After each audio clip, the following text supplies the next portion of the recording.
এবং আপনারা যারা হায়াতে ফুলতুলি সাহেব রহমতুল্লাহ আলাইহিকে পেয়েছেন,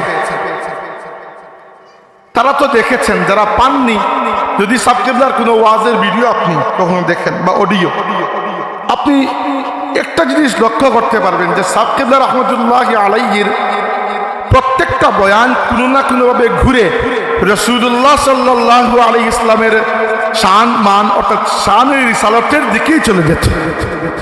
এটা একটা অবাক করা বিষয়। এটা আল্লাহর ওলির একটা বড় কারামত ছিল যে কোনো না কোনোভাবে তিনি তার বয়ানকে দুইটা জিনিস দিয়ে সাজিয়ে দিতেন।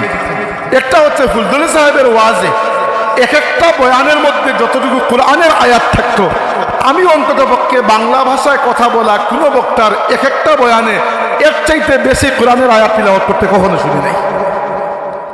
দুই নম্বর হচ্ছে সাব কিবলা রহমতুল্লাহ আলাইহি খালি শানের রিসালাতের ওয়াজ করেছেন এরকম নয়, করেছেন আরো বিভিন্ন বিষয় করেছেন। তাসাউফ নিয়ে করেছেন, আখলাক নিয়ে করেছেন, ফিকহি মাসলা মাসাইলের সমাধান দিয়েছেন, সামাজিক রাজনৈতিক বিভিন্ন সংস্কারমূলক কথাবার্তাও বলেছেন। কিন্তু যে কোনো বিষয়কে সাব কিবলা রহমতুল্লাহ আলাইহি এমনভাবে উপস্থাপন করতেন যে বয়ানের মধ্যে মানুষ কোনো না কোনোভাবে শানের রিসালাতকে খুঁজে পেয়ে যেত।